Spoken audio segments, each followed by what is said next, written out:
देश के अलग अलग शहरों में आवारा कुत्तों के हमलों की खबरों के बीच उत्तर प्रदेश के बिजनौर से भी ऐसा ही एक दिल दहला देने वाला मामला सामने आया। वहां एक आवारा कुत्ते ने 1 घंटे के अंदर ही 2 बच्चों को बुरी तरह नोच लिया। दोनों हमले एक ही गली में रहने वाले बच्चों पर हुए।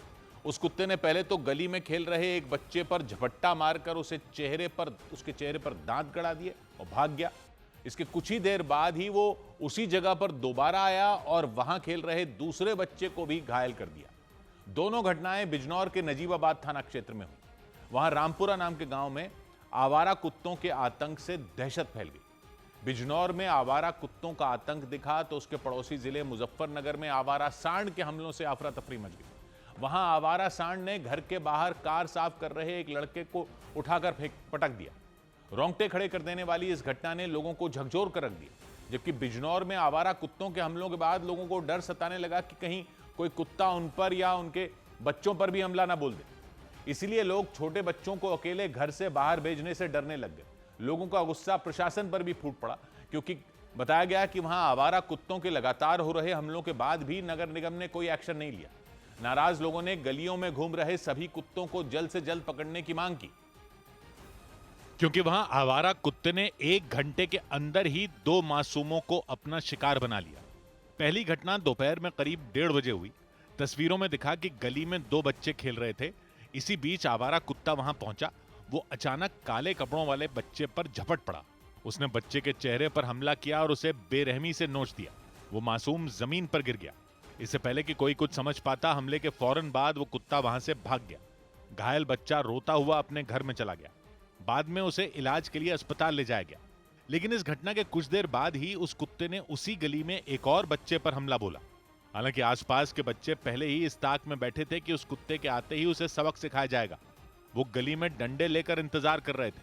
इसी दौरान एक ई रिक्शा के पीछे पीछे वो कुत्ता आ गया। उसे देखते ही कई बच्चे डर कर भाग गए तो कुछ हमले के लिए तैयार हो गए। एक लड़के ने हाथ में लिया डंडा फेंक कर कुत्ते को मारा।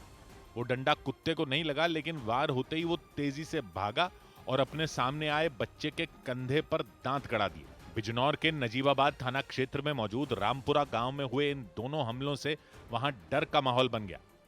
और इसी तरह की दहशत उधर उत्तर प्रदेश के मुजफ्फरनगर में भी फैल गई। बिजनौर में आवारा कुत्ते ने बच्चे को शिकार बनाया तो मुजफ्फरनगर में आवारा सांड ने एक लड़के पर हमला कर दिया। वो लड़का अपने घर के बाहर ही अपनी गाड़ी साफ कर रहा था। तभी अचानक सांड ने उस पर हमला कर दिया। उस हमले में उसके पैर की हड्डी टूट गई। इस घटना के बाद पशु विभाग ने उस सांड को पकड़ा और गो सैंक्चुरी में भेज दिया। उस लड़के ने बताया कि वो आवारा सांड पिछले 2 महीनों से उसके मोहल्ले में घूम रहा था। लोग आए दिन उसे रोटी देते रहे थे, लेकिन करीब 2 हफ्ते पहले अचानक उसने लोगों पर हमला करना शुरू कर दिया। लड़के के मुताबिक 1 हफ्ते पहले उस आवारा सांड ने उसके एक पड़ोसी पर भी हमला कर दिया। हमले के वक्त वो व्यक्ति डंडा लेकर अपने घर के बाहर खड़े थे। वो उस सांड को अपने घर के सामने से हटा रहे थे ताकि लोग आ जा सकें, लेकिन काफी देर की कोशिश के बाद भी वो सांड वहीं खड़ा रहा। इसके बाद अचानक उस सांड को गुस्सा आ गया और उसने उन्हें अपने सींगों से हवा में उछाल दिया। उस इलाके में वो व्यक्ति बुरी तरह घायल हो गए थे। और इस घटना के 1 हफ्ते बाद ही उस आवारा सांड ने दोबारा हमला कर दिया। वो सांड उस मोहल्ले में घूमता नजर आया। जिस जगह वो सांड घूम रहा था वहां 2 गाड़ियां खड़ी दिखी। उनमें एक गाड़ी आकाश नाम के एक लड़के की थी। वो लड़का अपने घर से गाड़ी साफ करने के लिए निकला था। जैसे ही वो अपनी गाड़ी के पास गया, वो सांड उसकी तरफ बढ़ना शुरू हो गया। वो लड़का बुरी तरह डर गया। उसने उस सांड को भगाने की कोशिश भी की, लेकिन सांड ने अचानक उस पर हमला कर दिया। इसकी वजह से वो उस गाड़ी के बगल में जा गिरा। इसके बाद वो घिसटते हुए अपनी गाड़ी के पीछे आकर छिप गया ताकि वो सांड उस पर दोबारा हमला न कर दे। वो लड़का इतनी बुरी तरह घायल हो गया कि वो फिर से खड़ा ही नहीं हो पाया। ये देखकर वहां से गुजर रहा एक साइकिल सवार रुक गया। उसने पहले उस सांड को वहां से भगाया और फिर उस लड़के को उठाकर अस्पताल लेकर गया। इस हमले में उस लड़के के पैर की हड्डी टूट गई। उस लड़के के मुताबिक इस घटना के बाद उसके मोहल्ले में दहशत बढ़ गई। छोटे छोटे बच्चे अपने घर के बाहर खेलने से भी डरने लग गए, क्योंकि लड़के पर हमला करने से पहले भी वो सांड उसके मोहल्ले के कई लोगों पर हमला कर चुका है।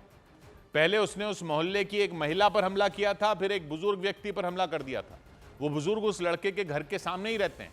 1 हफ्ते पहले उसी सांड ने उन्हें भी उठाकर पटक दिया था। वो सांड काफी देर से उनके मकान के सामने घूम रहा था। उसके डर से उनके मकान से न तो कोई बाहर निकल रहा था, न ही कोई अंदर जा रहा था। यही वजह रही कि वो उस सांड को भगाने के लिए अपने घर से एक डंडा लेकर आ गए थे। उन्होंने दूर खड़े होकर काफी देर तक उसे भगाने की कोशिश की थी, लेकिन वो सांड वहीं डटा रहा। इसके बाद वो उस सांड को डराने के लिए उसके पास चले गए थे और तभी उस सांड ने उन पर हमला कर दिया और उन्हें सड़क किनारे बनी एक नाली में गिरा दिया। और इसके बाद वो उठने की कोशिश करते रहे, लेकिन उस सांड ने उन्हें अपने सींगों से बुरी तरह दबा दिया। इसकी वजह से उन्हें गंभीर चोटें आई थी। इससे पहले काफी देर तक वो उस सांड को वहां से भगाने की कोशिश करते दिखे थे। वो डंडा लेकर दूर खड़े थे और उसे वहां से भगा रहे थे, लेकिन तभी अचानक उस सांड को गुस्सा आ गया और उसने उन पर हमला कर दिया। उसने उन्हें अपने सींगों से उठाकर नाली में गिरा दिया। उस सांड ने उन्हें खड़ा तक नहीं होने दिया। वो अपने सींगों से उन्हें दबाकर वहीं खड़ा रहा। इसके बाद वो आगे बढ़ गया। उनके चीखने की आवाज सुनकर उनके मकान से कुछ महिलाएं बाहर निकल कर आईं। उनकी एक पड़ोसी भी डंडा लेकर उस सांड को भगाने आ गई। उन्होंने उस सांड को उस गली से बाहर निकाल दिया। इसके बाद सभी लोगों ने मिलकर बुजुर्ग को उठाया और इलाज के लिए ले गए।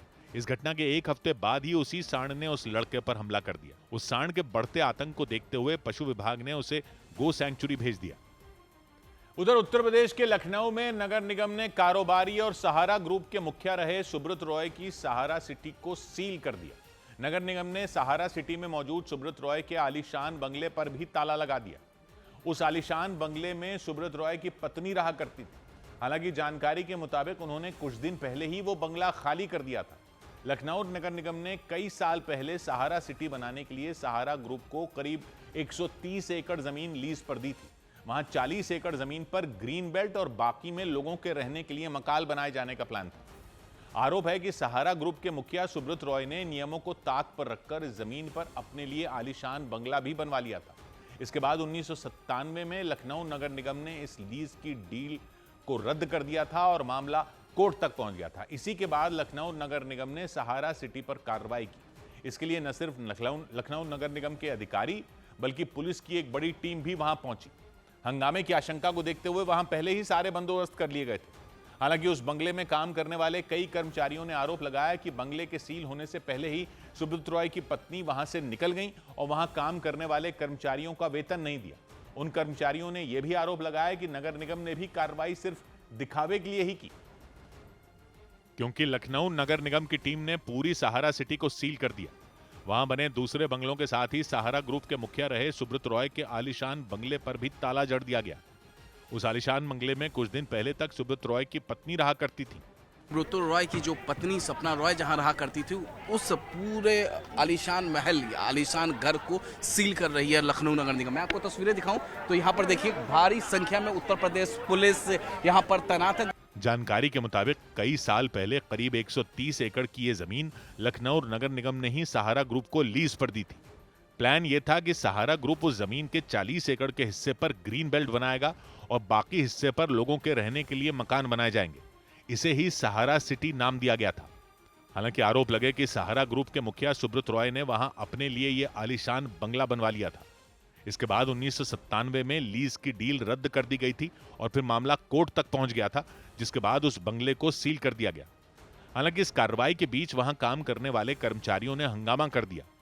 एक महिला कर्मचारी ने आरोप लगाया कि सुब्रत रॉय की पत्नी उन लोगों को वेतन दिए बिना ही वहां से निकल गई। हम लोग की सैलरी नहीं मिली है, पीएफ ना मिला, ना ग्रेजुएटी मिली है। हम लोग 5 दिन से भूखे प्यासे यहाँ बैठे हुए हैं और ये नगर निगम बोलती सील करने के लिए। इस कार्रवाई से पहले ही वहां हंगामे की आशंका भी जताई गई थी, जिसे देखते हुए वहां पहले ही पुलिस के कई जवान तैनात कर दिए गए थे। उधर सुप्रीम कोर्ट के चीफ जस्टिस पर हमले की कोशिश से सनसनी मच गई। सुप्रीम कोर्ट के चीफ जस्टिस बीआर गवई पर एक वकील ने हमला करने की कोशिश की। घटना उस वक्त हुई जब चीफ जस्टिस की बेंच एक मामले की सुनवाई कर रही थी। उसी दौरान राकेश किशोर नाम के वकील ने उनकी तरफ जूता फेंक दिया। हालांकि जूता उनकी बेंच तक नहीं पहुंचा। इसके बाद उसे पकड़ लिया गया। सुप्रीम कोर्ट की कार्यवाही के दौरान मुख्य न्यायाधीश बीआर गवई पर हमले की कोशिश के आरोपी वकील राकेश किशोर पर बार काउंसिल ऑफ इंडिया ने कार्रवाई की। बार काउंसिल ने उन्हें तत्काल प्रभाव से वकालत से निलंबित कर दिया। इधर देश के अलग अलग हिस्सों में आई लव मोहम्मद पर छिड़े विवाद के बीच हरियाणा के यमुनानगर में बवाल हो गया। वहां सोशल मीडिया पर की गई एक पोस्ट को लेकर लोगों का गुस्सा भड़क गया। गुस्साए लोगों ने थाने के बाहर धरना दिया और वहां जमकर नारेबाजी की। आरोप लगा कि जिस सोशल मीडिया पोस्ट को लेकर बवाल भड़का उसे मुस्लिम समुदाय के एक लड़के ने किया था। पोस्ट में उस लड़के ने अपनी और अपने 2 दोस्तों की तस्वीरें भी शेयर की और उन तस्वीरों में वो तमंचे लिए नजर आए। आरोपी ने आई लव मोहम्मद पर सवाल उठाने वाले हिंदू समुदाय के लोगों के खिलाफ आपत्तिजनक शब्दों का इस्तेमाल किया और धमकी दी। इसी के बाद हिंदू समुदाय के लोग भड़क गए। वो बड़ी संख्या में जमा हुए और पुलिस थाने के बाहर धरने पर बैठ गए। उन्होंने सोशल मीडिया पर विवादास्पद पोस्ट करने वाले आरोपी और उसके साथियों को गिरफ्तार करने और उनके खिलाफ कड़ी कार्रवाई करने की मांग की। ये मामला यमुनानगर के बुढ़िया थाना क्षेत्र का रहा। इसी तरह के एक मामले में उत्तर प्रदेश के मुजफ्फरनगर में पुलिस ने सख्त एक्शन लिया। वहां आई लव मोहम्मद विवाद के बीच भड़काऊ पोस्ट करने के आरोपी को दबोच लिया गया। आरोप लगाया गया कि उसने सोशल मीडिया पर वीडियो शेयर कर धमकी दी थी। हरियाणा के यमुनानगर और यूपी के मुजफ्फरनगर से पहले भी देश के कई शहरों में आई लव मोहम्मद लिखा पोस्टर लेकर जुलूस निकाले जाने पर हंगामा हो चुका है। लेकिन हैरानी की बात यह है कि पुलिस और प्रशासन की सख्ती के बाद भी इस सिलसिले ने कम होने का नाम नहीं लिया। और इसी कड़ी में हरियाणा के यमुनानगर में भी आई लव मोहम्मद वाले विवाद की चिंगारी पहुंच गई। वहां एक सोशल मीडिया पोस्ट पर भड़के लोगों ने बुढ़िया थाने के बाहर नारे लगाए।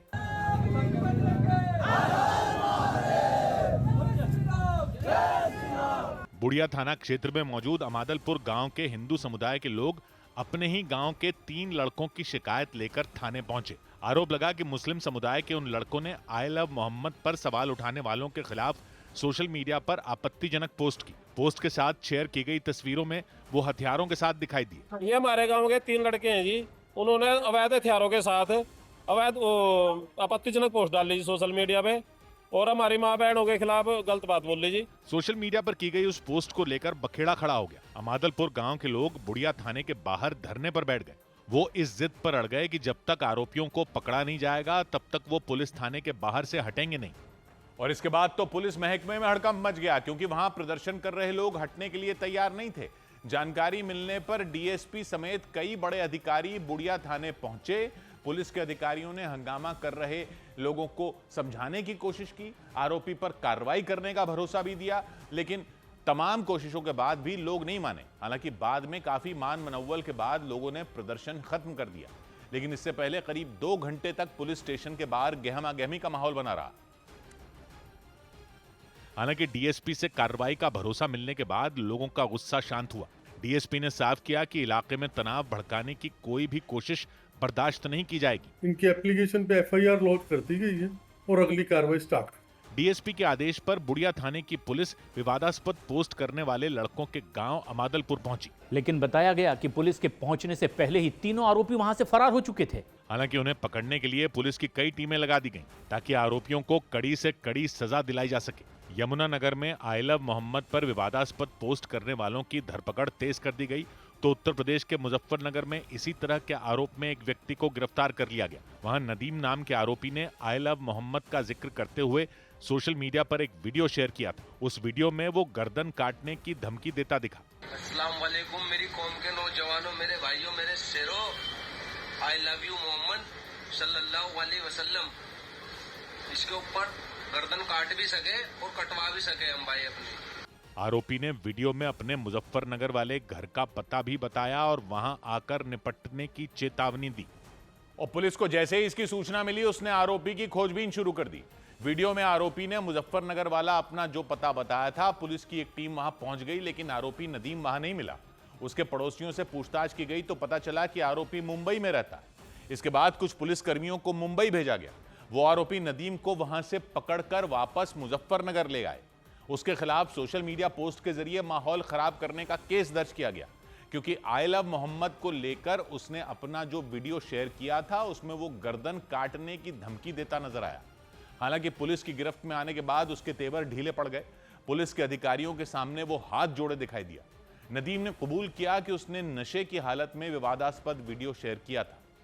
पुलिस ने बताया कि मुजफ्फरनगर के बुढ़ाना थाना क्षेत्र का रहने वाला नदीम मुंबई में घूम घूम कर कपड़े बेचने का काम करता था और उसने धमकी वाला वीडियो वहीं से सोशल मीडिया पर डाला था। तत्काल इस वीडियो का संज्ञान लेकर थाना बुढ़ाना पर बहुत ही सख्त धाराओं में जो है अभियोग पंजीकृत किया गया था। टीमें उसकी गिरफ्तारी हेतु गठित की गई थी। बुढ़ाना थाने से गए पुलिस वाले आरोपी नदीम को मुंबई से गिरफ्तार कर मुजफ्फरनगर ले आए। पुलिस गिरफ्त में आरोपी ठीक से चल भी नहीं पा रहा था। 2 पुलिस कर्मियों से कंधे से सहारा देकर ले जाते दिखाई दिए।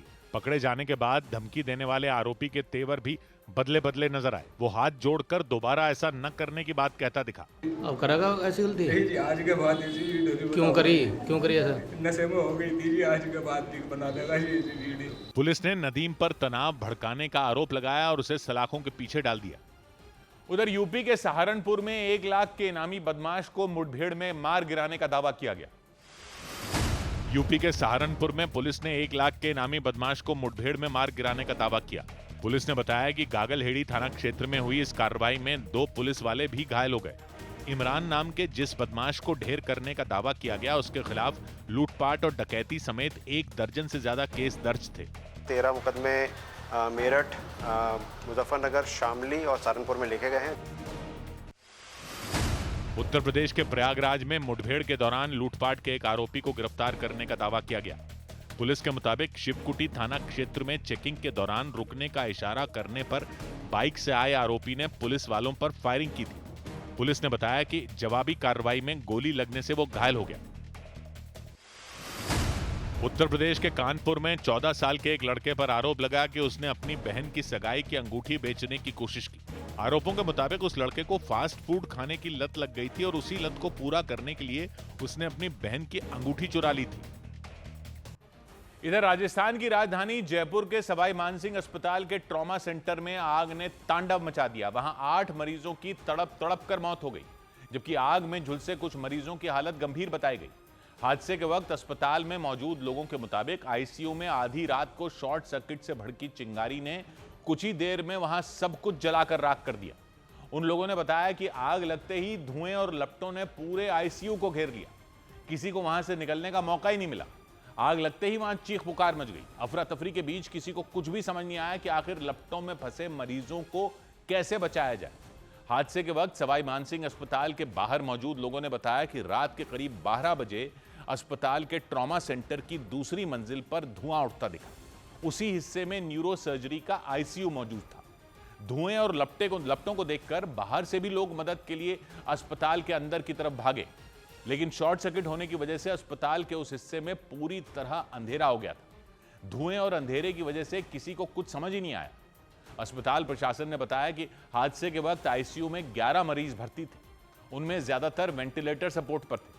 आईसीयू में आग लगते ही अस्पताल प्रशासन के लोगों ने आसपास के दूसरे वार्डों में भर्ती मरीजों को दूसरी जगहों पर शिफ्ट करना शुरू कर दिया। अस्पताल प्रशासन के मुताबिक करीब 25 मरीजों को नीचे ग्राउंड फ्लोर पर शिफ्ट कर दिया गया, लेकिन जो पहले से गंभीर थे और आईसीयू में भर्ती थे, उनकी जान नहीं बचाई जा सकी, क्योंकि कुछ ही मिनटों में अस्पताल का आईसीयू मानो आग का कुआं बन गया। हादसे के बाद रोते बिलखते मरीजों के परिजनों ने अस्पताल प्रशासन पर लापरवाही का आरोप लगाया। उनके मुताबिक आईसीयू में पहले चिंगारी दिखी थी, लेकिन शिकायत करने पर भी किसी ने ध्यान ही नहीं दिया। रिश्तेदारों के मुताबिक आग फैलते ही सभी को बाहर कर दिया गया और आईसीयू में भर्ती मरीजों को भगवान भरोसे छोड़ दिया गया।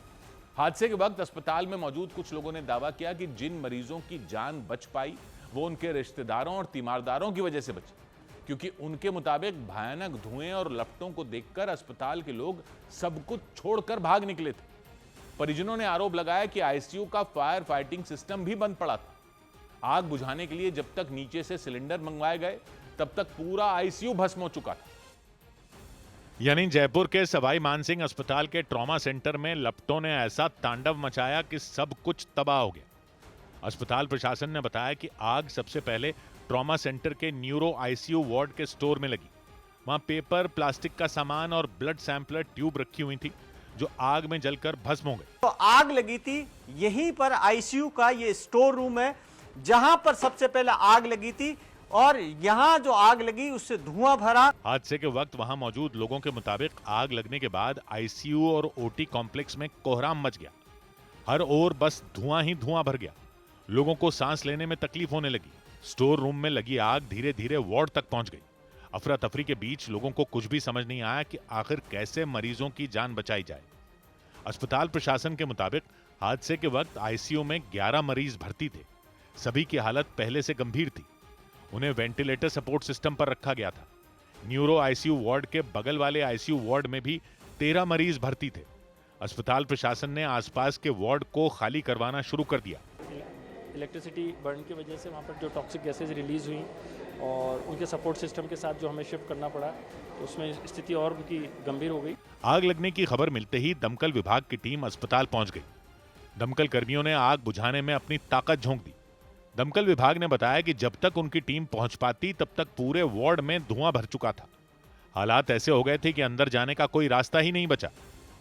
मतलब अस्पताल के पूरे आईसीयू वार्ड में लपटों और धुएं का कब्जा हो गया था। आईसीयू वार्ड में भर्ती एक मरीज के परिजन ने बताया कि जिस स्टोर में आग लगी उसमें ताला लगा हुआ था। वहां मौजूद हॉस्पिटल के स्टाफ को कई बार इसके बारे में बताया गया, लेकिन उसने इसे गंभीरता से लेने की बजाय वहां मौजूद एक खिड़की खोल दी। लेकिन जब धुआं बढ़ने लगा तब जाकर स्टाफ ने स्टोर रूम की चाबी मंगवाने की बात कही। कुछ ही देर में पूरे वार्ड में धुआं भर गया था और भगदड़ की स्थिति बन गई थी। हालांकि इस दौरान आग की खबर मिलने पर पहुंचे कुछ पुलिस वाले और डॉक्टरों ने हिम्मत दिखाकर कुछ लोगों को बचाना शुरू कर दिया। इस दौरान धुएं की वजह से उनकी भी सांसें उखड़ने लगी। दमकल कर्मचारी जब वहां पहुंचे तो पहले तो उन्हें भी समझ में नहीं आया कि आग को काबू में कैसे किया जाए। ऐसे में दमकल विभाग ने सवाई मानसिंह अस्पताल के ट्रॉमा सेंटर की इमारत की दूसरी तरफ जाकर खिड़की के कांच तोड़ दिए। दमकल विभाग के कर्मचारियों ने टूटी हुई खिड़की की तरफ से पानी की बौछार की, जिसके बाद आग पर थोड़ा काबू किया जा सका। वहीं दमकल विभाग की एक टीम अंदर की तरफ से भी आईसीयू तक पहुंच गई। आग पर काबू पाने में करीब 2 घंटे का वक्त लग गया और इस अफरा तफरी के दौरान वहां भर्ती कई मरीजों को तो बाहर सड़क पर निकालना पड़ा, क्योंकि आग की वजह से करीब पूरे ट्रॉमा सेंटर में सांस लेने में तकलीफ होने लगी। हादसे के वक्त अस्पताल के कुछ डॉक्टर, स्टाफ के लोग और पुलिस वाले अपनी जान की परवाह किए बिना मरीजों की जान बचाते और लोगों को सुरक्षित निकालते दिखे। हालांकि धुएं की वजह से उन्हें भी सांस लेने में परेशानी का सामना करना पड़ा। एक डॉक्टर और एक पुलिस अफसर ऑक्सीजन मास्क लगाकर सांस लेने की कोशिश करते दिखे। लपटों के तांडव के बीच दमकल विभाग के लोगों ने ट्रॉमा सेंटर की इमारत के दूसरी तरफ पहुंचकर खिड़कियों के रास्ते पानी की बौछार की। दमकल विभाग के साथ अस्पताल प्रशासन के लोग भी आग पर काबू पाने की कोशिश करते दिखे। करीब 2 घंटे की मेहनत के बाद ट्रॉमा सेंटर के आईसीयू में लगी आग पर काबू पाया जा सका। आग बुझने के काफी देर बाद तक आईसीयू वार्ड में धुआं उठता रहा। आधी रात को लगी आग के बाद में आप देखिए कि क्या स्थिति है। अब हालांकि आग पर काबू पा लिया गया। अभी आप देखिए कि सारे उपकरण यहाँ पर जल चुके हैं। आईसीयू वार्ड में चारों तरफ आग से हुई बर्बादी के निशान दिखाई दिए। स्टोर रूम से उठी एक चिंगारी ने पूरे वार्ड को राख में बदल दिया। पूरा का पूरा जो ये आईसीयू का सिस्टम है, आप देखिए कि मॉनिटर से लेकर ऑक्सीजन मास्क से लेकर सभी अभी धुआं, अभी भी इसके अंदर धुआं है। रात के करीब 3 बजे राजस्थान के मुख्यमंत्री भजनलाल शर्मा भी सवाई मानसिंह अस्पताल पहुंच गए। मुख्यमंत्री ने मरीजों के रिश्तेदारों से बातचीत की और उन्हें मदद का भरोसा दिया। लेकिन अस्पताल के ट्रॉमा सेंटर में हुए इस भीषण अग्निकांड में जान गंवाने वाले मरीजों के परिजनों ने बड़ी लापरवाही का आरोप भी लगाया। उन्होंने गृह राज्य मंत्री जवाहर सिंह बेडम के सामने अपना गुस्सा निकाला। मरीजों के परिजनों ने मंत्री के सामने अपना दर्द बयां किया। उन्होंने आरोप लगाया कि आग भड़कते ही वार्ड बॉय और दूसरे कर्मचारी अस्पताल से भाग गए थे। उनके मुताबिक कुछ मरीजों को तो उनके रिश्तेदारों ने किसी तरह खींचकर निकाला। लाइट नहीं होने से अस्पताल के कॉरिडोर समेत हर जगह अंधेरा छाया हुआ था। मरीजों के रिश्तेदारों के मुताबिक उन्हें बाहर निकलने का रास्ता तक नहीं सूझ रहा था। हादसे के वक्त मौजूद मरीजों के रिश्तेदारों ने दावा किया कि 20 मिनट पहले शॉर्ट सर्किट की जानकारी दे दी गई थी, लेकिन अस्पताल प्रशासन ने कोई कार्रवाई नहीं की। कुछ लोगों ने तो यह भी आरोप लगाया कि पुलिस वालों ने उन्हें अपने रिश्तेदारों को बचाने के लिए जाने से भी रोक दिया और ताला लगा दिया। यानी सवाई मानसिंह अस्पताल के आईसीयू वार्ड में हुए अग्निकांड में बड़ी लापरवाही का आरोप लगाया गया। इस भीषण अग्निकांड में जान गंवाने वाले मरीजों के परिजन और आग में झुलसे लोगों के रिश्तेदार अस्पताल के बाहर धरने पर बैठ गए। उन्होंने दावा किया कि स्टोर रूम में हुए शॉर्ट सर्किट को लेकर उन्होंने पहले ही अलर्ट कर दिया था। प्रशासन के द्वारा गला घोटा गया है।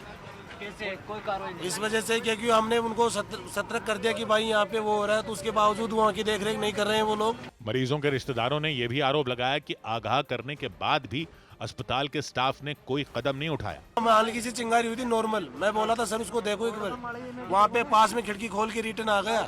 अग्निकांड में अपने करीबियों को गंवाने वाले लोगों ने बताया कि आग लगते ही अस्पताल का स्टाफ और डॉक्टर भाग गए थे। स्टाफ के लोग अपने आप को बचाने के चक्कर में वो तो पहले फरार हो गए।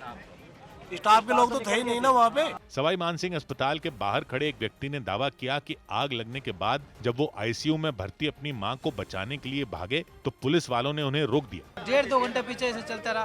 फिर पूछा हमारी माँ खाए, माँ खाए, माँ खाए, माँ को उसको जब अंदर जाने नहीं दिया सर। यानी मरीजों के परिजनों के मुताबिक अस्पताल स्टाफ की लापरवाही की वजह से स्टोर रूम में उठी छोटी सी चिंगारी ने वहां सब कुछ भस्म कर दिया। मरीजों के रिश्तेदारों के दावों और लापरवाही के आरोपों की जांच के लिए प्रशासन ने 6 सदस्यों की एक कमेटी बना दी। और तो और घटना की जांच के लिए फोरेंसिक टीम को भी सवाई मानसिंह अस्पताल के ट्रॉमा सेंटर बुला लिया गया। इस दौरान फोरेंसिक टीम के सदस्यों ने अस्पताल के आईसीयू वार्ड से सैंपल इकट्ठा किए और जांच के लिए भेज दिए। सूत्रों के मुताबिक शुरुआती जांच में यह बात सामने आई कि स्टोर रूम में लगे स्मोक डिटेक्टर ने सही से काम नहीं किया। इसी वजह से फायर अलार्म सिस्टम समय पर एक्टिवेट नहीं हुआ।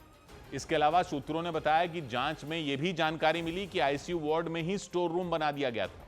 वहां रखे पुराने पेपर और कबाड़ की वजह से आग भड़कती चली गई। सवाई मानसिंह अस्पताल में जिस वक्त आग लगी वहां भारी संख्या में मरीज और उनके तीमारदार मौजूद थे।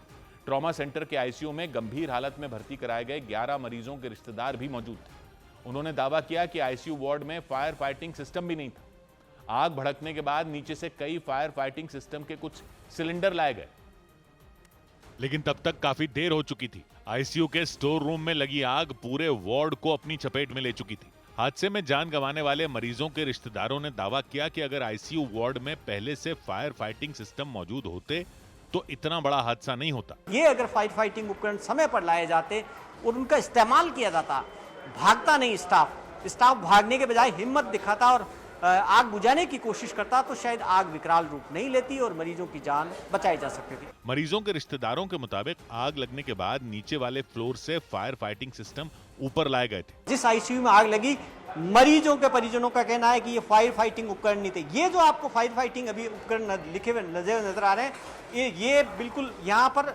इसके सामने यानी कि बाहर से उठाकर अब लाए गए। हादसे के बाद मरीजों के कुछ रिश्तेदारों ने आरोप लगाया कि उन्हें अस्पताल प्रशासन की तरफ से सही जानकारी भी नहीं दी गई। हमारा कोई दुख दर्द सुनने वाला ही नहीं है, कोई हमारी बॉडी का भी पता नहीं कहाँ पर है बॉडी कहाँ नहीं है, हमें उसका भी पता नहीं है। हमें तो आईसीयू में फायर फाइटिंग सिस्टम नहीं होने, शिकायत के बाद भी अस्पताल के स्टाफ की तरफ से कोई कदम नहीं उठाए जाने और मरीजों के रिश्तेदारों की तरफ से लगाए गए दूसरे आरोपों की जांच भी शुरू कर दी गई। जांच के लिए प्रशासन ने 6 सदस्यों की एक कमेटी बना दी।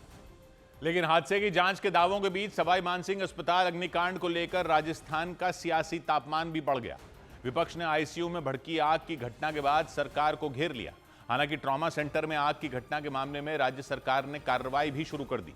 राज्य सरकार ने सवाई मानसिंह अस्पताल के अधीक्षक और ट्रॉमा सेंटर के अधीक्षक को पद से हटा दिया। इसके अलावा अस्पताल में बिजली का काम देखने वाले अधिकारी को सस्पेंड कर दिया।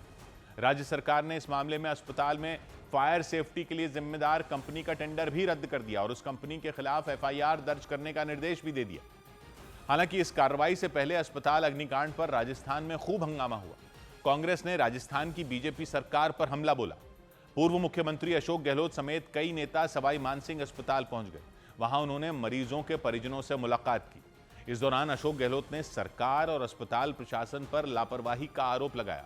हालांकि बीजेपी ने पलटवार करने में देर नहीं लगाई और कांग्रेस पर सवाई मानसिंह अस्पताल में हुए दर्दनाक हादसे पर राजनीति करने का आरोप लगा दिया। माननीय मुख्यमंत्री जी 3 बजे स्वयं आ जाए, ये पहली बार हुआ है। जो कोई राजनीति करने वाले आए होंगे ना, वो लोग आए आराम से नहा धो करके। गृह राज्य मंत्री जवाहर सिंह बेढम ने दावा किया कि राजस्थान सरकार पीड़ितों के साथ खड़ी है। उन्होंने पीड़ित परिवारों को हर संभव मदद का भरोसा दिया। आपको सहायता मिले, सहयोग मिले और इनका एक फ्यूनल हो। राजस्थान सरकार आपके साथ खड़ी है। हम जबकि सवाई मानसिंह अस्पताल पहुंचे कांग्रेस के नेताओं ने पीड़ित परिवारों के लोगों से मुलाकात कर सरकार और प्रशासन पर हमला बोला। घटना के बाद लापरवाही बढ़ती जा रही है। दुख इस बात का है, घटना हो गई है, अब लापरवाही क्यों हो रही है। अग्निकांड पर सियासी घमासान के बीच सवाई मानसिंह अस्पताल के बाहर धरने पर बैठे मरीजों के रिश्तेदारों के साथ खड़े कुछ लोगों ने नारेबाजी शुरू कर दी। पुलिस ने हंगामा करने के आरोप में 2 लोगों को हिरासत में ले लिया। पुलिस ने बताया कि धरने पर बैठे मरीजों के रिश्तेदारों और सरकार के बीच सभी मांगों पर सहमति बन गई, जिसके बाद धरना खत्म कर दिया गया। उधर यूपी के मुरादाबाद में एक वकील पर जेल में नशीला पदार्थ पहुंचाने का आरोप लगाया गया। उत्तर प्रदेश के मुरादाबाद में जेल में बंद कैदी को नशीला पदार्थ पहुंचाने की कोशिश में एक आरोपी को गिरफ्तार कर लिया गया। शरद कुमार नाम के वो आरोपी पेशे से वकील बताए गए। आरोपी को सिविल लाइंस थाने की पुलिस के हवाले कर दिया गया। कोई अपराधी है जो जेल में निरुद्ध है, उसको ये नारकोटिक्स देने जा रहे थे।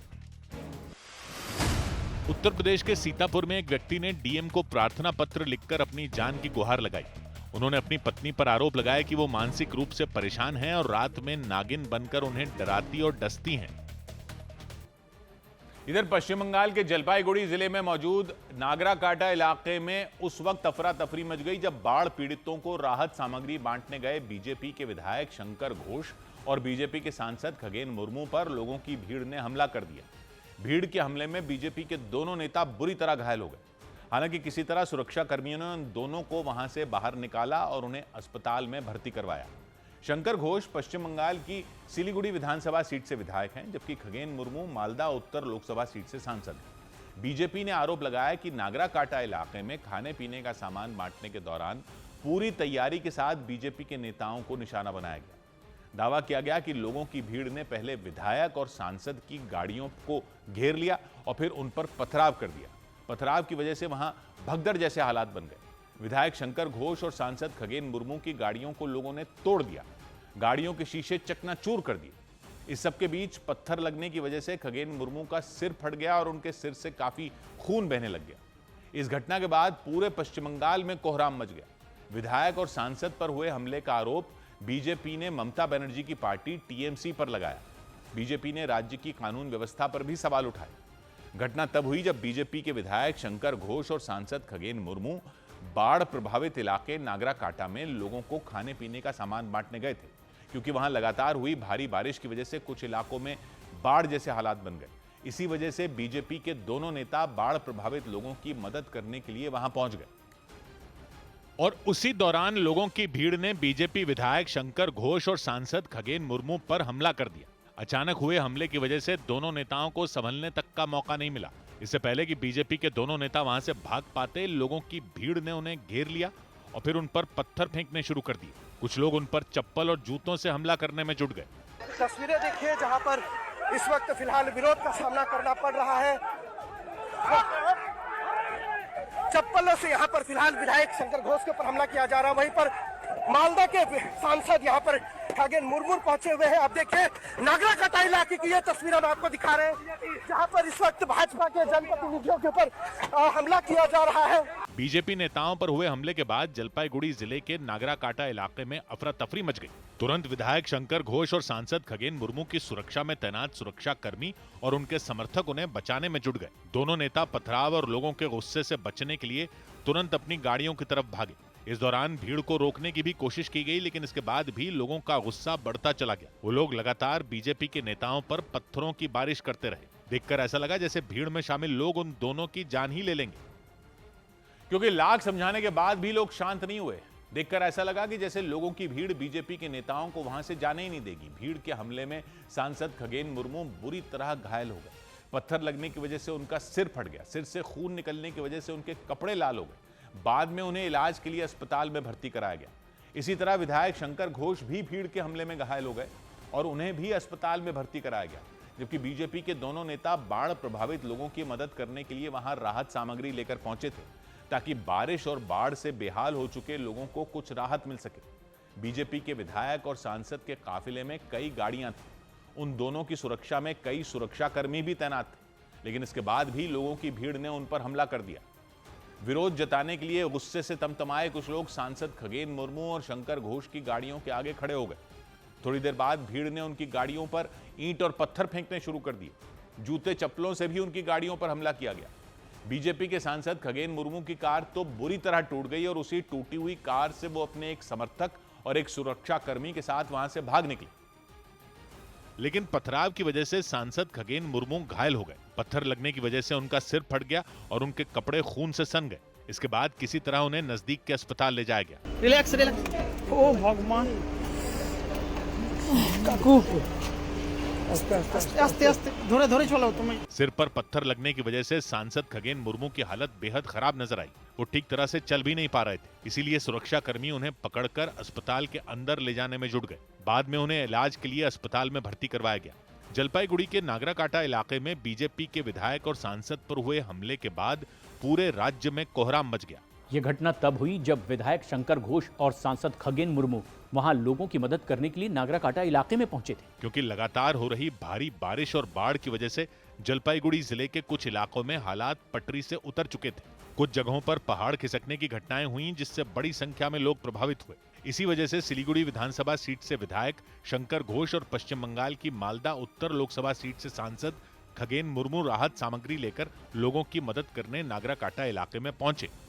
लेकिन बीजेपी के दोनों नेताओं को इस बात का जरा भी अंदाजा नहीं था कि राहत सामग्री बांटने के दौरान लोगों की भीड़ उन पर टूट पड़ेगी। आरोप लगाया गया कि जैसे ही बीजेपी के दोनों नेता नागराकाटा इलाके में बाढ़ प्रभावित लोगों के बीच पहुंचे, भीड़ ने उन पर धावा बोल दिया। बड़ी संख्या में लोगों ने उनके काफिले को घेर लिया। चंद मिनटों के अंदर वहां के हालात खराब हो गए। इस घटना के बाद बीजेपी ने राज्य की ममता बनर्जी सरकार को घेर लिया। बीजेपी के नेताओं की तरफ से आरोप लगाया गया कि साजिश के तहत टीएमसी के कार्यकर्ताओं ने उनकी पार्टी के विधायक और सांसद पर हमला किया। बीजेपी के नेताओं पर हमला होने के बाद पुलिस ने पूरे इलाके में नाकाबंदी कर दी। हर सड़क और हर गली में पुलिस के जवान तैनात कर दिए गए। मामले की जांच के लिए पुलिस की कई टीमें बना दी गई। इसके अलावा बीजेपी के विधायक और सांसद पर हमला करने वाले आरोपियों की धरपकड़ तेज कर दी गई। पुलिस इस बात का पता लगाने में जुट गई कि लोगों की भीड़ ने बीजेपी विधायक शंकर घोष और सांसद खगेन मुर्मू पर हमला क्यों किया। हालांकि दावा यह किया गया कि बाढ़ और बारिश के बाद उस इलाके में राहत सामग्री बांटने में हुई देरी की वजह से बीजेपी नेताओं पर लोगों का गुस्सा फूट पड़ा। लेकिन जिस तरह से उन पर हमला हुआ, उससे वहां हाहाकार मच गया। लोगों की भीड़ से जान बचाने के लिए सांसद खगेन मुर्मू और विधायक शंकर घोष वहां से भागने में जुट गए। लेकिन इसके बाद भी गुस्साई भीड़ ने उनका पीछा नहीं छोड़ा। लोगों ने उनकी गाड़ियों को तोड़ दिया। चंद मिनटों के अंदर ही वहां भगदड़ जैसे हालात बन गए। हालांकि किसी तरह बीजेपी के दोनों नेता वहां से निकलने में कामयाब रहे। हालांकि पथराव की चपेट में आकर वो दोनों बुरी तरह घायल हो गए। इस घटना के बाद बीजेपी ने राज्य की ममता बनर्जी सरकार को घेर लिया। पश्चिम बंगाल की सरकार और वहां की मुख्यमंत्री ममता बनर्जी जी की असंवेदनशीलता भी अपनी पराकाष्ठा के पार है। बीजेपी ने आरोप लगाया कि उसके सांसदों पर पूरी तैयारी के साथ टीएमसी के लोगों ने हमला किया। बीजेपी ने यह भी आरोप लगाया कि टीएमसी ने बांग्लादेशियों और मुस्लिम समुदाय के लोगों को आगे करके पार्टी के नेताओं को निशाना बनाया। जिस तरीके से इस मुसलमानों को आगे करके टीएमसी ने हमला किया है हमारे सांसद और विधायक के ऊपर, सारी गाड़ियां तोड़ दिए, एक भयंकर स्थिति तैयार करके रखा है ममता बनर्जी ने पूरे बंगाल के अंदर। हालांकि इस बात का भी दावा किया गया कि बाढ़ और बारिश के बाद राहत सामग्री बांटने में हुई देरी की वजह से बीजेपी नेताओं पर लोगों का गुस्सा फूटा। इस घटना की वजह से नागराकाटा इलाके में तनाव फैल गया, जिसे देखते हुए चप्पे चप्पे पर पुलिस के जवान तैनात कर दिए गए। पुलिस ने विधायक और सांसद पर हुए हमले की जांच शुरू कर दी ताकि जल्द से जल्द हमले में शामिल लोगों को गिरफ्तार किया जा सके। उधर बिहार के दरभंगा में नदी में उफान आने से हाहाकार मच गया। बिहार के दरभंगा में भारी बारिश की वजह से कमला बलान नदी फिर से उफान पर आ गई। नदी में बाढ़ आने की वजह से वहां घनश्यामपुर प्रखंड में मौजूद कई गांवों में पानी घुस गया। सड़कों पर 2 से 3 फीट पानी भर गया, जिससे गांवों का संपर्क शहरों से टूट गया। हालात बिगड़ने पर लोगों को सुरक्षित जगहों पर पहुंचाया गया। जम्मू कश्मीर के शोपियां में सीजन की पहली बर्फबारी हुई। इसके बाद वहां की मुगल रोड पर बर्फ की सफेद चादर बिछ गई। मौसम विभाग ने अगले 3 दिन भी वहां बारिश और बर्फबारी का अनुमान जताया। उत्तराखंड के रुद्रप्रयाग जिले में मौजूद केदारनाथ धाम में इस सीजन की पहली बर्फबारी हुई। आसमान से बर्फ को गिरता देखकर केदारनाथ धाम में मौजूद श्रद्धालुओं की खुशी का ठिकाना नहीं रहा। केदारनाथ धाम के अलावा हेमकुंड साहिब समेत दूसरे ऊंचाई वाले इलाकों में भी बर्फबारी हुई। इधर जहरीले कफ सिरप से राजस्थान और मध्य प्रदेश में हुई मौतों के बाद देश भर में दहशत मच गई। कफ सिरप पीने से राजस्थान की राजधानी जयपुर में 6 बच्चों की मौत हो गई, जबकि मध्य प्रदेश में 14 बच्चों की जान कफ सिरप की वजह से चली गई, जिसके बाद देश के बाकी राज्यों में भी स्वास्थ्य विभाग की टीमें सतर्क हो गई। मध्य प्रदेश के मुख्यमंत्री मोहन यादव ने छिंदवाड़ा पहुंचकर उन परिवारों से मुलाकात की जिनके बच्चों की जान कफ सिरप पीने की वजह से गई। मुख्यमंत्री मोहन यादव ने दावा किया कि उनकी सरकार दवाओं में मिले जहर की बारीकी से जांच करवाएगी और दोषियों के खिलाफ सख्त कार्रवाई की जाएगी। वहीं राज्य सरकार ने कुछ अधिकारियों को भी लापरवाही का दोषी मानते हुए उन्हें सस्पेंड कर दिया। मध्य प्रदेश में जिस दवा की वजह से बच्चों की जान गई, वो दवा तमिलनाडु में बनाई जा रही थी। इसीलिए मध्य प्रदेश सरकार ने तमिलनाडु की सरकार को चिट्ठी लिखकर कंपनी के खिलाफ सख्त कार्रवाई करने को कहा। खबरों के मुताबिक कोल्ड ड्रिफ्ट नाम के कफ सिरप में DEG यानी डाई एथिलीन ग्लाइकोल नाम का केमिकल तय मानकों से ज्यादा मात्रा में पाया गया, जो बच्चों की मौत की वजह बन गया। और जहरीले कफ सिरप पर मचे हंगामे के बीच मध्य प्रदेश के मुख्यमंत्री मोहन यादव छिंदवाड़ा पहुंच गए। छिंदवाड़ा में ही सबसे पहले कफ सिरप की वजह से बच्चों की जान जाने की खबरें आई थी।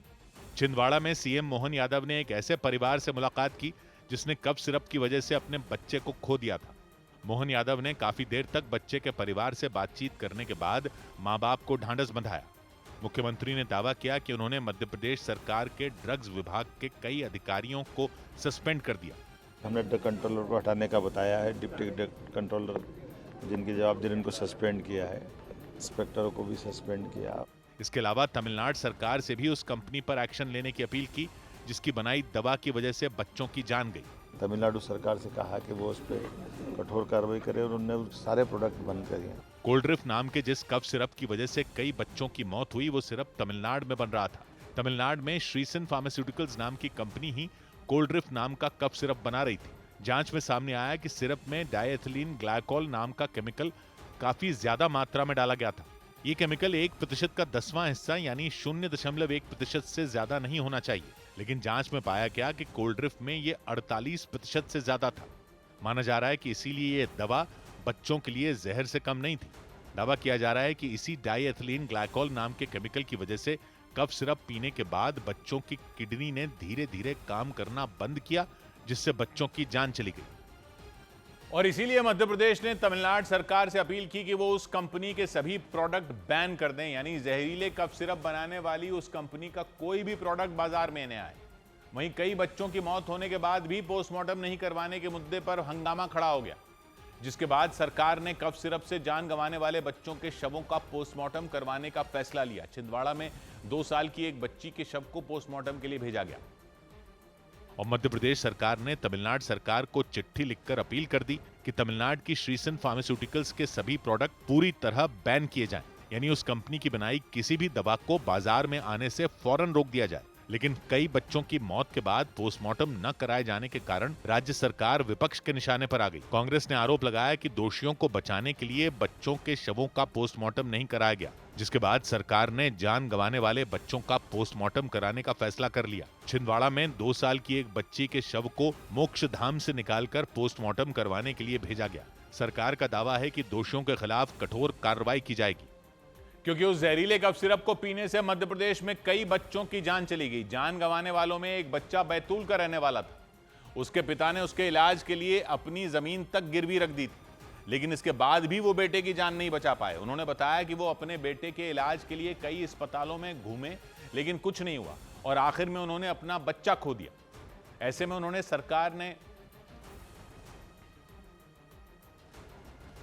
उन्होंने सरकार से उन डॉक्टरों के खिलाफ कार्रवाई करने की अपील की जिन्होंने बच्चे को वो कफ सिरप देने को कहा था। साथ ही कोल्ड्रिफ्ट नाम की कंपनी के खिलाफ भी एक्शन लेने की मांग की। मध्य प्रदेश में कोल्ड्रिफ्ट पीने से 14 बच्चों ने दम तोड़ दिया और मध्य प्रदेश में दवा की वजह से जिन बच्चों की जान गई उनमें एक बैतूल के रहने वाले कैलाश यादव का बेटा कबीर भी रहा। कैलाश यादव के मुताबिक 4 साल के कबीर की जान बचाने के लिए उन्होंने अपनी जमीन गिरवी रखकर 4 लाख रुपए का कर्ज लिया था। बेटे की जान बचाने के लिए वो पहले बैतूल से छिंदवाड़ा, छिंदवाड़ा से नागपुर और फिर नागपुर से भोपाल के अस्पताल में पहुंचे। जमीन गिरवे रख के पैसा उठाया तो भी बच्चा को बचा नहीं सका। शहर शहर और अस्पताल घूमने के बावजूद कबीर की जान नहीं बच सकी। कैलाश यादव ने बेटा भी खो दिया और जमीन भी खो दी, जिसके बाद कैलाश यादव ने सरकार से जमीन का कर्ज माफ करवाने की अपील की। जमीन गिरवे रखी गई है उसको मतलब कंपनी द्वारा मेरे को मुआवजा मिल। मध्य प्रदेश सरकार ने दवा की वजह से जान गंवाने वाले बच्चों के परिवारों को 4 लाख रुपए की मदद का ऐलान कर दिया। और मध्य प्रदेश की तरह ही राजस्थान में भी जहरीले कफ सिरप की वजह से हुई मौत से हड़कंप मच गया। कफ सिरप को लेकर बढ़ी चिंता को देखते हुए केंद्र सरकार ने भी निर्देश जारी किए और मामूली खांसी होने पर बच्चों को कफ सिरप न पिलाने की सलाह दी, जबकि स्वास्थ्य मंत्रालय ने देश के 6 राज्यों में 19 दवा कंपनियों की जांच शुरू कर दी। वहीं देश के सभी राज्यों में कफ सिरप की बिक्री पर खास निगरानी रखने के भी निर्देश जारी कर दिए गए। राजस्थान में केसन्स फार्मा नाम की एक कंपनी कफ सिरप बना रही थी। न्यूज़ 18 की टीम जब उस कंपनी के मालिक के घर पहुंची तो वो वहां नहीं मिले। दावा किया गया कि कफ सिरप पर बढ़े हंगामे के बाद से ही वो मालिक गायब हैं। राजस्थान के कई जिलों में दवाओं की दुकानों पर छापेमारी की गई। राजस्थान के कई जिलों में कफ सिरप की वजह से बीमार हुए बच्चों को अलग अलग अस्पतालों में भर्ती कराया गया। अकेले जयपुर में 6 बच्चों की मौत जहरीले कफ सिरप के कारण हो गई। राजस्थान में जिस कफ सिरप की वजह से हंगामा मचा वो केसन्स फार्मा नाम की कंपनी बना रही थी। केसन्स फार्मा के मालिक वीरेंद्र गुप्ता के घर जब न्यूज 18 की टीम पहुंची तो वो घर पर मौजूद नहीं थे। वीरेंद्र गुप्ता के घर पहुंचे इस वक्त वीरेंद्र गुप्ता, उनके परिवार के लोगों का कहना है कि वो इस वक्त यहाँ पर नहीं है। अब अंदर है या नहीं है ये पता नहीं। दावा किया गया कि कंपनी के मालिक वीरेंद्र गुप्ता दवा पर हंगामा मचने के बाद से ही गायब हैं। वो न तो फोन पर किसी से बात कर रहे हैं और न ही उनकी लोकेशन का ही पता चल पा रहा है। लेकिन शहर शहर मचे हंगामे के बीच केंद्र सरकार भी एक्शन में आ गई। केंद्रीय स्वास्थ्य मंत्रालय की बैठक के बाद सभी राज्यों और केंद्र शासित प्रदेशों को अहम निर्देश जारी कर दिए गए। सरकार ने साफ निर्देश दिए कि सामान्य खांसी होने पर बच्चों को कफ सिरप न दिया जाए, क्योंकि आमतौर पर खांसी अपने आप ठीक हो जाती है। दवा की दुकानों पर कफ सिरप की बिक्री पर सख्ती से नजर रखने के निर्देश दिए गए। केंद्र सरकार ने तय मानकों का पालन न करने वाली कंपनियों पर सख्त एक्शन लेने के निर्देश दिए। इधर क्रिकेटर संजू सैमसन भारत में इंग्लैंड के फुटबॉल टूर्नामेंट ईपीएल के ब्रांड एम्बेसडर बनाए गए। क्रिकेटर संजू सैमसन को भारत में इंग्लैंड के मशहूर फुटबॉल टूर्नामेंट ईपीएल यानी इंग्लिश प्रीमियर लीग का ब्रांड एम्बेसडर बनाया गया। संजू सैमसन ने मुंबई में हुए ईपीएल से जुड़े कार्यक्रम में इंग्लैंड के फुटबॉल क्लब लिवरपूल के खिलाड़ी रहे माइकल ओवन से भी मुलाकात की। प्रधानमंत्री नरेंद्र मोदी ने वर्ल्ड पैरा एथलेटिक्स चैंपियनशिप में हिस्सा लेने वाले भारतीय टीम के खिलाड़ियों को बधाई दी। भारतीय टीम ने इस चैंपियनशिप में अपना सर्वश्रेष्ठ प्रदर्शन करते हुए अलग अलग खेलों में 6 gold medal, 9 silver medal, 7 bronze medal समेत कुल 22 मेडल जीते। बड़ी खबर आई पाकिस्तान और अमेरिका में हुई एक डील से जुड़ी। खबरों के मुताबिक पाकिस्तान के पासनी नाम के एक छोटे से गांव की जमीन के लिए अमेरिका के साथ एक गुपचुप डील हुई। अमेरिका और पाकिस्तान के बीच ये डील 120 करोड़ डॉलर यानी करीब 10,000 करोड़ रुपए की होने की खबर है। खबरों के मुताबिक इस डील के बाद पाकिस्तान के इस गांव को अमेरिका पोर्ट यानी एक बंदरगाह के तौर पर विकसित करेगा, जिसका इस्तेमाल कारोबार करने के लिए किया जा सकेगा। अमेरिका इस पोर्ट को डेवलप करेगा और फिर उसे चलाएगा भी। हालांकि पाकिस्तान ने इस तरह की खबरों से पूरी तरह इनकार कर दिया है। सौबात की एक बात यह कि खबर सुनी आपने कि पाकिस्तान ग्वादर को चीन को देने के बाद अब अमेरिका को भी एक बंदरगाह ऑफर कर रहा है। फाइनेंशियल टाइम्स जैसे बड़े अखबार ने यह रिपोर्ट छापी है। हालांकि पाकिस्तान तो मना कर रहा है, लेकिन ऐसा कुछ नहीं है ये कह नहीं सकते, क्योंकि पाकिस्तान हमेशा कहता है कि ऐसा कुछ नहीं है और अमेरिका भी जाहिर सी बात है इस पर कुछ नहीं बोलेगा। लेकिन पाकिस्तान का इनकार लोग मान नहीं रहे। फाइनेंशियल टाइम्स की खबर कहती है कि पाकिस्तान अपना एक बंदरगाह यानी पोर्ट अमेरिका को देने का प्लान बना रहा है। तो ये कोई छोटी मोटी बात तो है नहीं। पाकिस्तान की सरकार ने इस खबर को गलत जरूर बताया, फिर भी जिस जगह की बात हो रही है वो समझ लेते हैं। ये एक छोटा सा गांव है, नाम है पासनी, अभी गांव है। गांव पाकिस्तान के उसी बलूचिस्तान प्रांत में है, अरब सागर के किनारे। पासनी में अभी तो मछुआरे रहते हैं। एक बंदरगाह जो है वो अभी छोटा सा है, ज्यादा बड़ा नहीं है। लेकिन अब फाइनेंशियल टाइम्स की खबर कहती है कि पाकिस्तान की सेना के प्रमुख जनरल आसिम मुनीर और उनके सलाहकारों ने अमेरिका से एक बड़ा सौदा करने की बात की है। और क्या है ये सौदा? सौदा यह है कि अमेरिका पासनी में 120 करोड़ डॉलर यानी करीब 10,000 करोड़ रुपए खर्च करके एक बड़ा और आधुनिक बंदरगाह बनाएगा। इस बंदरगाह को अमेरिका चलाएगा और इसका इस्तेमाल व्यापार के लिए होगा। लेकिन बात सिर्फ व्यापार की नहीं है, क्योंकि यह बंदरगाह रणनीतिक तौर पर भी बहुत महत्वपूर्ण हो जाता है। क्योंकि ये कहां है ये देखने की जरूरत है। पासनी से एक रेलवे लाइन बनाई जाएगी जो रेकोडीक नाम की खदान तक जाएगी। रेकोडीक में सोना और तांबा होने का अनुमान है और यह खदान दुनिया के सबसे बड़ी खदानों में एक है। इसे कनाडा की कंपनी बैरिक माइनिंग चला रही है। तो अब आप सोच रहे होंगे तांबा और सोना तो ठीक है, लेकिन अमेरिका को यह बंदरगाह फिर क्यों चाहिए? क्योंकि पासनी की जगह बहुत खास है। यह ईरान से सिर्फ 100 मील दूर है और चीन के ग्वादर बंदरगाह से सिर्फ 70 मील दूर है। ग्वादर बंदरगाह को चीन ने बनाया है। यह चीन पाकिस्तान इकोनॉमिक कॉरिडोर यानी सीपीईसी का हिस्सा है। अगर अमेरिका को पासनी में बंदरगाह मिलता है तो वो चीन और ईरान के करीब अपनी पकड़ मजबूत कर सकता है, यानी शतरंज की चाल है। लेकिन सवाल यह है कि यह प्लान आया कहां से? पाकिस्तान के सेना प्रमुख जनरल आसिम मुनीर और प्रधानमंत्री शहबाज शरीफ अमेरिका गए थे। देखिए आपने तस्वीरें, वहां वो अमेरिका के राष्ट्रपति डोनाल्ड ट्रंप से मिले। कहते हैं कि इस मुलाकात से पहले मुनीर के सलाहकारों ने अमेरिका के कुछ अफसरों से बात की थी। बात यह थी कि पासनी में एक बंदरगाह बनाया जाए, लेकिन साफ साफ कहा गया कि यह कोई मिलिट्री बेस नहीं होगा, इसका इस्तेमाल सिर्फ व्यापार के लिए होगा, जैसे खनिजों को जहाजों से दुनिया भर में भेजना, इस सब तक के लिए होगा। इसके अलावा एक अमेरिकी कंपनी यूएस स्ट्रेटेजिक मेटल्स ने सितंबर में ही पाकिस्तान की मिलिट्री इंजीनियरिंग सर्विसेज के साथ एक समझौता किया। वो कराची के पास एक रिफाइनरी बनाना चाहते हैं जो खनिजों को साफ करने का काम करेगी। ये रिफाइनरी तांबा, एंटीमनी जैसे खनिजों को प्रोसेस करेगी। ये बैटरी, मिसाइल और आग बुझाने वाली जो फायर एक्सटिंग्विशर वगैरह होते हैं उसमें काम आते हैं। यानी पाकिस्तान चीन के कर्ज के चंगुल से निकलने की तरकीबें ढूंढ रहा है। वो अमेरिका से दोस्ती बढ़ाना चाहता है, ये तो साफ दिख रहा है। चीन के कर्ज को लौटाने की उसकी हालत नहीं लग रही, लेकिन खुले में तो पाकिस्तान ये मान नहीं सकता। इसलिए दुनिया को लगता है कि पाकिस्तान जो खबर से मना कर रहा है वो पूरा सच नहीं है, क्योंकि वो मना भी ये कहकर कर रहा है कि अभी जो भी बातें हुई हैं वो सिर्फ शुरुआती हैं, एक्सप्लोरेटरी हैं। और लोग इसलिए भी नहीं मान रहे क्योंकि इतिहास बताता है कि पाकिस्तान ने पहले भी अमेरिका को अपनी जमीन दी थी। कोई पहली बार तो ऐसा हो नहीं रहा। 1950 से दे रहा है। 1950 के दशक में दुनिया में कोल्ड वॉर चल रही थी। दो धड़े थे, अमेरिका और सोवियत संघ। अभी का जो रूस है उसका जो सोवियत संघ था, सोवियत यूनियन, ये एक दूसरे के दुश्मन थे, लेकिन सीधी लड़ाई नहीं लड़ते थे। अमेरिका को सोवियत यूनियन की जासूसी करनी थी। पाकिस्तान ने कहा कि आओ हमारे पेशावर में अपना U-2 जासूसी हवाई जहाज उड़ाओ। U-2 एक ऐसा जासूसी प्लेन होता था जो बहुत ऊंचा उड़ता था और सोवियत यूनियन की तस्वीरें लेता था।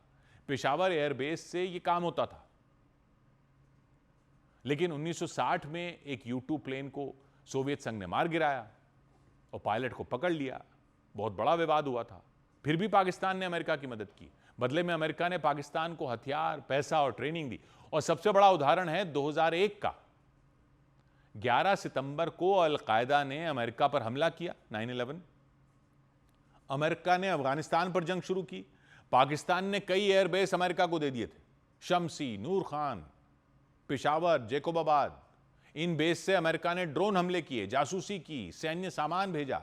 2001 से 2018 तक अमेरिका ने पाकिस्तान की बेस इस्तेमाल करके हजारों ड्रोन हमले किए। यानी इतिहास बताता है कि पाकिस्तान का अपनी जमीन को लेकर कोई दीन ईमान नहीं है।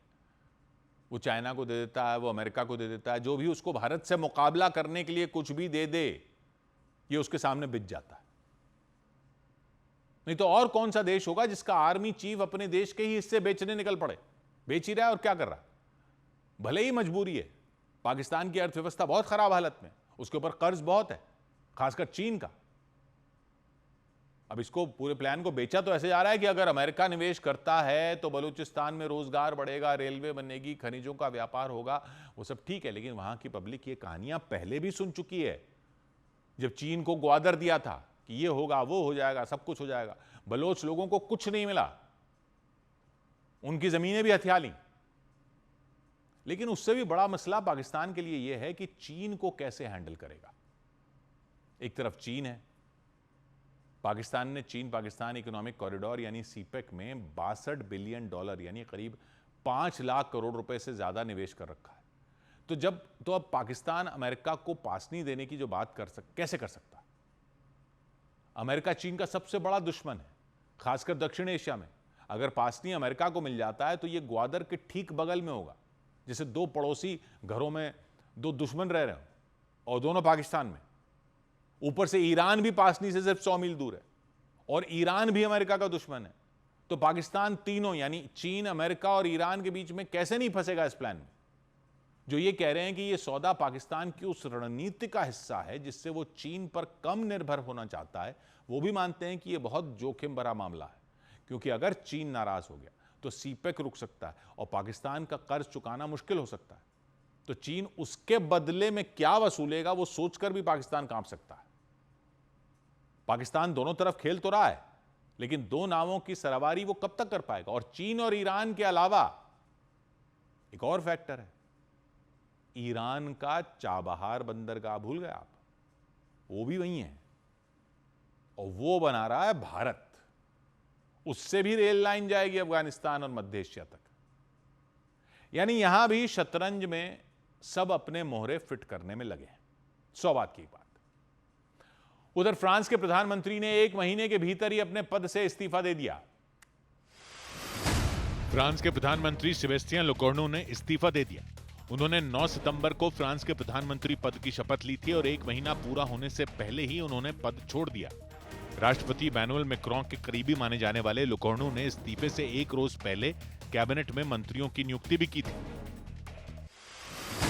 प्रधानमंत्री नरेंद्र मोदी 8 अक्टूबर को मुंबई के नजदीक नवी मुंबई इंटरनेशनल एयरपोर्ट का उद्घाटन करेंगे।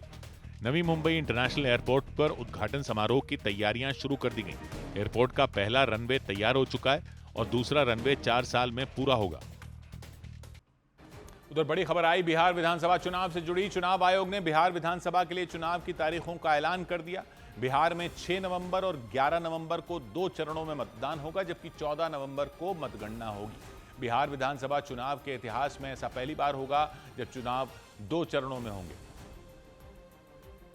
तो 100 बात की एक बात यह कि बिहार में चुनावों की घोषणा भी हो गई और नेता लोगों की तैयारियां भी चल रही हैं। बिहार के चुनावों की खबरें तो बहुत लोग देखते हैं, लेकिन कई ऐसे इलाके और इलाकों की खास बातें होती हैं जो बिहार के लोगों को तो अच्छी तरह पता होती हैं, लेकिन बाहर के लोग उनको उतना नहीं समझ पाते। तो बिहार के चुनाव को समझने के लिए थोड़ा बहुत बिहार को समझना भी जरूरी है। कोई कहता है सीमांचल में इस बार ये हो रहा है, वो हो रहा है, या मगध में फलां फैक्टर काम करेगा, तो ये सब बिहार के लोगों को तो समझ में आ जाता है, लेकिन बाकी लोगों को ज्यादा आइडिया नहीं लगता कि ये कहां की बात हो रही है।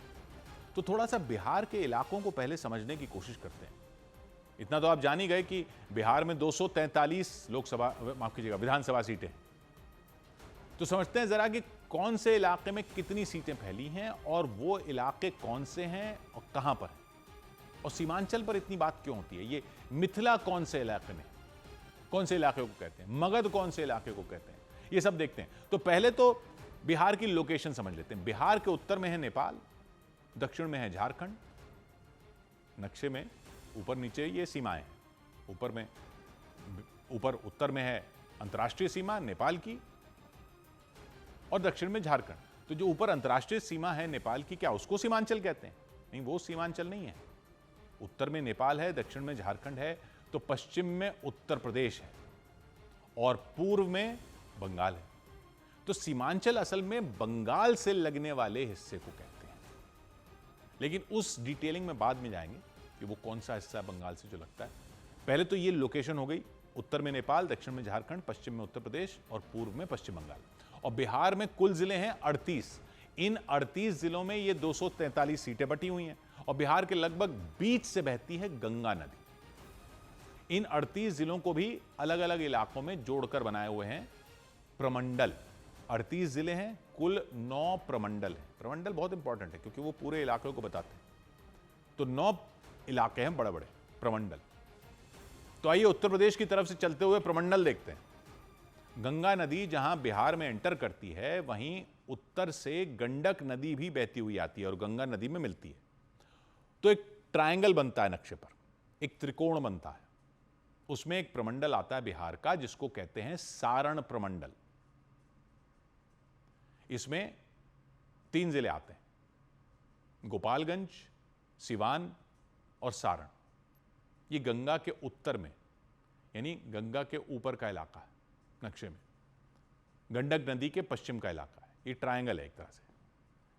एक तरफ यूपी है, दूसरी तरफ गंडक नदी है, तीसरी तरफ गंगा है। गंगा, गंडक, यूपी। इस सारण प्रमंडल में 3 जिले हैं, गोपालगंज, सिवान और सारण, और 27 सीटें हैं इसमें। ये यूपी से लगा हुआ इलाका है, यानी भोजपुरी भाषा का इलाका है। इस इलाके में यादव और मुस्लिम समुदाय की वोटर अच्छी तादाद है उनकी। तो यहां से आप समझ सकते हैं कि आरजेडी को उम्मीद रहती है। गंगा के उत्तर में रहते हुए ही आगे बढ़ेंगे अगर, तो अगला प्रमंडल कहलाता है तिरहुत। यानी अब गंगा के उत्तर में ही, लेकिन गंडक के दूसरी तरफ, मतलब गंडक के पूर्व में ये तिरहुत प्रमंडल के 6 जिले हैं। पश्चिम में सारण था, ये पूर्व में तिरहुत के 6 जिले हैं। बिल्कुल उत्तर में है चंपारण, वो अब 2 जिले हो गए हैं चंपारण के, पश्चिम चंपारण, पूर्व चंपारण, तो 2 जिले वो। फिर सीतामढ़ी, शिवहर, मुजफ्फरपुर और वैशाली। इन 6 जिलों में 48 सीटें हैं। ये पूरा भोजपुरी वाला इलाका नहीं है। भोजपुरी वाला सारण था, ये पूरा भोजपुरी वाला नहीं है। यहां भोजपुरी बोलने वाले भी हैं, लेकिन मैथिली बोलने वाले उनसे थोड़े ज्यादा बताए जाते हैं। चंपारण की तरफ जो यूपी की साइड है, चंपारण वाला, वहां भोजपुरी है, लेकिन फिर जैसे ही यूपी से आगे की तरफ बढ़ते हैं तो ये मैथिली इलाका हो जाता है, और यहां बीजेपी को उम्मीद ज्यादा रहती है। इससे आगे गंगा के उत्तर में है अगला प्रमंडल दरभंगा। इसमें 3 जिले हैं, मधुबनी, दरभंगा और समस्तीपुर, और ये एक तरह से पूरा मैथिली भाषा का इलाका है, और इस इलाके में भी बीजेपी को ज्यादा उम्मीद रहती है। इन 3 जिलों में 37 सीटें हैं। इसके आगे है गंगा के उत्तर में ही, ऊपर ही रहते हम बंगाल की तरफ जा रहे हैं, ऊपर से, गंगा के ऊपर से, उस इलाके को कहते हैं कोसी। कोसी नदी को क्रॉस करने के बाद आता है कोसी प्रमंडल। अगला इलाका कोसी प्रमंडल। कोसी प्रमंडल मतलब कोसी नदी के पश्चिम में है दरभंगा प्रमंडल, और उसके पूर्व में है कोसी प्रमंडल। कोसी नदी क्रॉस की तो इधर दरभंगा, उधर कोसी है। दोनों प्रमंडल गंगा के उत्तर में ही। कोसी प्रमंडल में भी 3 जिले हैं, सहरसा, मधेपुरा और सुपौल, और इन 3 जिलों में 13 सीटें हैं। यह भी पूरा मैथिली भाषा का इलाका है। तो जैसा आप देख रहे हैं, यूपी से इधर चल रहे हैं बंगाल की तरफ, यूपी से बंगाल की तरफ, तो वो मैथिली का इलाका आ रहा है गंगा के उत्तर में। लेकिन यहां यादव समुदाय के वोटरों की आबादी ठीक ठाक है, तो कोसी प्रमंडल में आरजेडी को उम्मीदें ज्यादा रहती हैं। इससे आगे चलो गंगा के उत्तर में ही, तो अगला प्रमंडल आता है पूर्णिया प्रमंडल, बिल्कुल बंगाल की तरफ। तो हम यूपी से बंगाल की तरफ गए गंगा के ऊपर ऊपर रहते हुए। पूर्णिया प्रमंडल में भी 4 जिले हैं, अररिया, किशनगंज, पूर्णिया और कटिहार। इसके बाद आ जाता है पश्चिम बंगाल। तो ये जो प्रमंडल है, इन 4 जिलों का, अररिया, किशनगंज, पूर्णिया और कटिहार, इस प्रमंडल को ही मोटे तौर पर कहते हैं सीमांचल, क्योंकि बंगाल की भी बहुत संकरी सी जमीन की पट्टी है उसके आगे, और थोड़े आगे बांग्लादेश है। इन 4 जिलों में 25 सीटें हैं। यहां मुस्लिम आबादी ज्यादा है, यहां मैथिली के साथ उर्दू भी है, बोली जाती है। तो वो भोजपुरी से शुरू हुआ, मैथिली आया, फिर ये एंड में वो बंगाल की तरफ जाते जाते वो मुस्लिम इलाका आ जाता है, तो उर्दू भी आ जाती है। ये इलाका जहां है जहां से विपक्षी गठबंधन को बहुत उम्मीद रहती है, यहीं से असदुद्दीन ओवैसी की पार्टी को भी बहुत उम्मीद रहती है। तो ये देख लिया हमने गंगा के ऊपर के प्रमंडल, गंगा के उत्तर के प्रमंडल, यूपी से बंगाल तक चलते हुए। गंडक नदी तक सारण था, यूपी से चले गंडक नदी तक सारण, गंडक को क्रॉस करने के बाद सारण के आगे तिरहुत, तिरहुत के बाद कोसी नदी तक दरभंगा प्रमंडल, फिर कोसी क्रॉस किया तो कोसी प्रमंडल, फिर बंगाल की सीमा तक पूर्णिया प्रमंडल। सारण, तिरहुत, दरभंगा, कोसी और पूर्णिया, ये 5 प्रमंडल हैं मोटे तौर पर गंगा के उत्तर में। हालांकि मुंगेर प्रमंडल में ये फॉर्मूला नहीं बैठता गंगा वाला, लेकिन मोटे तौर पर यही है कि गंगा के ऊपर ये 5 प्रमंडल है। फिर यूपी से चलते हैं बंगाल की तरफ। अब गंगा के नीचे चलेंगे, गंगा के दक्षिण में चलेंगे। तो सबसे पहले आता है पटना प्रमंडल। 6 जिले हैं, कैमूर, बक्सर, रोहतास, भोजपुर, पटना और नालंदा। इनमें 57 सीटें हैं, और भाषा इस इलाके की, ये यूपी की साइड में भोजपुरी, इधर भी भोजपुरी ज्यादातर, क्योंकि ये भी यूपी से लगा इलाका है। तो गंगा के उत्तर में भी यही था कि यूपी से साथ वाले इलाके में तो भोजपुरी थी, लेकिन फिर गंडक नदी क्रॉस करने के बाद मैथिली का इलाका आ गया था। गंगा के दक्षिण में ये पटना प्रमंडल में भी यही है, यहां भोजपुरी है, लेकिन थोड़े इलाके में सोन नदी के पास मगही भी बोली जाती है। इस इलाके से भी आरजेडी को उम्मीद रहती है, लेकिन पटना के शहरी इलाके में बीजेपी का दबदबा माना जाता है। इसके बाद अब नीचे चल रहे हैं हम दक्षिण में, गंगा के दक्षिण में आता है मगध। ये 5 जिले, मगध, अरवल, जहानाबाद, औरंगाबाद, गयाजी और नवादा। ये झारखंड के बॉर्डर के इलाके, पहले नक्सल इलाके होते थे। ये 29 सीटें हैं, यहां मगही बोली जाती है। तो ऊपर जब आप भोजपुरी से यूपी से बिहार की तरफ जा रहे हैं, बंगाल की तरफ जाते हैं, तो भोजपुरी के बाद मैथिली आती है। गंगा के दक्षिण में जब आप यूपी से बंगाल की तरफ जाते हैं, तो भोजपुरी के बाद आता है मगही भाषा आती है, क्योंकि इसके बाद आता है मुंगेर प्रमंडल।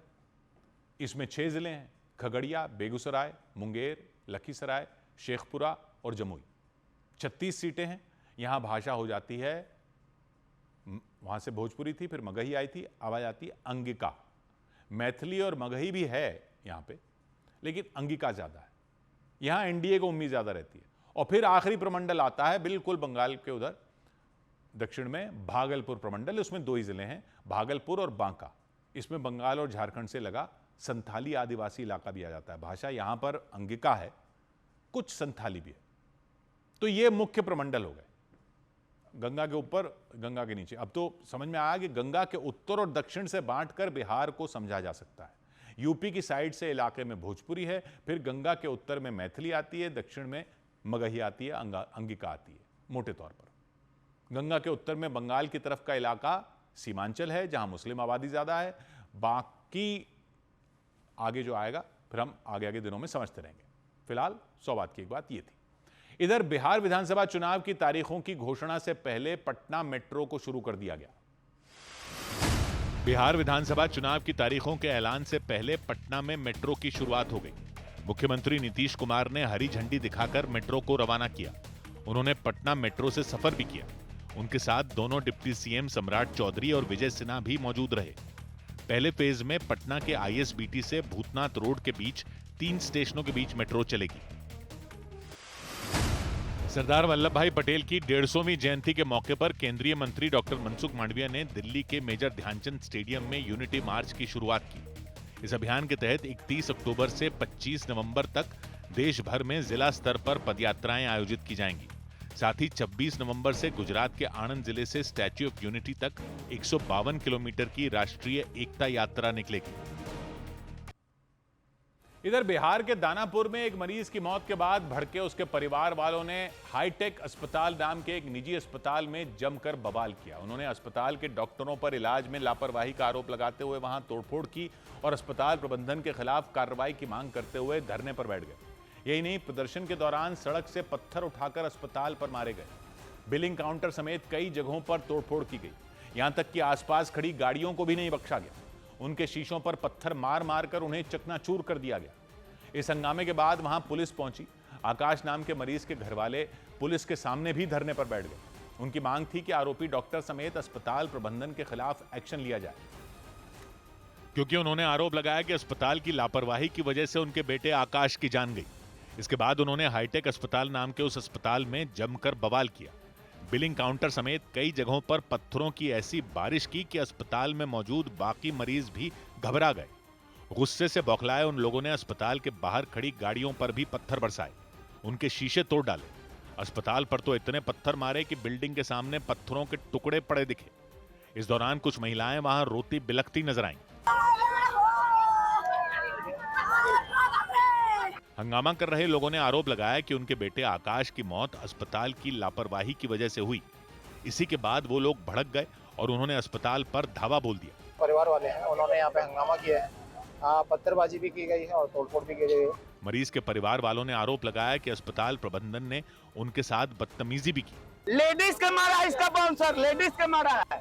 हालांकि अस्पताल प्रबंधन की तरफ से इन आरोपों पर कोई जवाब नहीं दिया गया, लेकिन पुलिस ने दावा किया कि अस्पताल के डॉक्टरों से इस बारे में पूछताछ शुरू कर दी गई। इसके अलावा पुलिस ने वहां हंगामा कर रहे लोगों को यह भरोसा दिया कि इस मामले की अच्छी तरह से जांच की जाएगी, तब जाकर वो लोग वहां से हटे।